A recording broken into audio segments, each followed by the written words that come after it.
out a name, it might be the young and the restless. It could be this year. We've got a lot of sophomores, some new freshmen, several new faces this year, but we're looking to continue to build on the program's tradition. Some of those sophomores gained valuable experience last year. Yes, our sophomores learned a lot from our senior group, especially graduated senior Shade Shorten. She took a lot of the freshmen under her wing last year and kind of molded and shaped them and left a little bit of a legacy with them that I know that they're looking forward to continuing in their journey as Kirksville Lady Tiger golfers. The experience they gained last year, even though they took their lumps at times, maybe it'll be very helpful this year, though. Yeah, several of our freshmen got to play in tournaments last year, which you don't always get to see if you're playing behind some upperclassmen. So that experience is going to pay dividends for them probably later on in the season as opposed to early. And then they can help the ones who haven't had that experience as well, and relating to dealing with failure and success. We're hoping to have a good season. I'll put expectations on them as we go on. It's going to be a fun season for us, and I'm really excited about the group of girls that are out. You have two newcomers to South Point, a freshman that could also help your squad. Yeah, we have two newcomers to our team this year. Emily Van Reeve, one of which I tried to get it to go out last year. She's out, and then Serena Berry will be a freshman. I think she'll complement well with Kinsey Kelly, who played a lot of varsity for us last year. And then we have one senior coming back in Morgan Baker. But that group, and there's some that want to prove themselves. They have a lot of potential, and I'm just hoping that I can help coach them up to that. Because they're young and they don't know, is it an advantage just go and play golf? It can be an advantage in your youth. You don't know any better or where you're supposed to finish, or you don't necessarily get nervous about the people that you're playing with because you don't know them.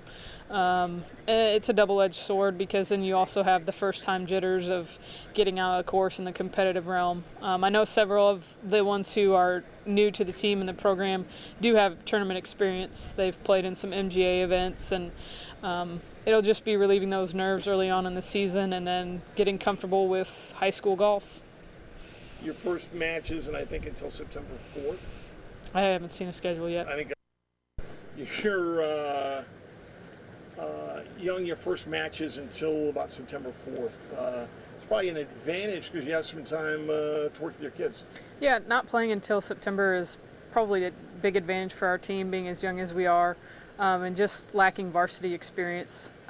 Generally, we start practice before school starts. Not this year, we're starting the same week.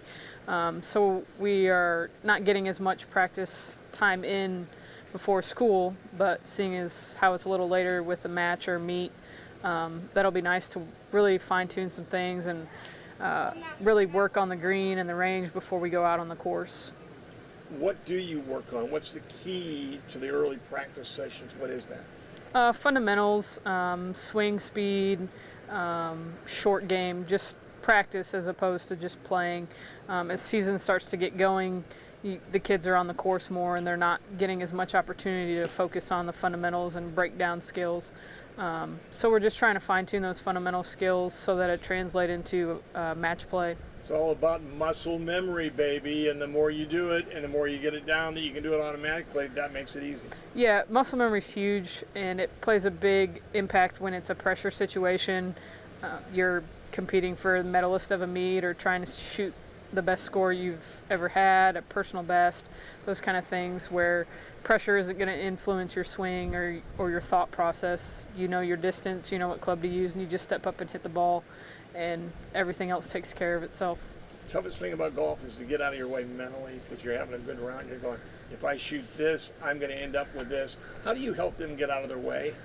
High school kids, it's definitely tricky. And anything that you coach them or teach them in, mentality is a big part of it. So I try to take the pressure off the girls and just let them go out there and have some fun. The beauty with our season is they've changed the rules in the last couple of years where we can go out and coach, so I can see them on the course and calm them down or tell them just to worry about the hole or the next shot, whether they've been playing well or poorly. And that's mainly what I'm out there to do. It's not necessarily critiquing a swing or fixing that during a match, but keeping them level as far as their emotions. If you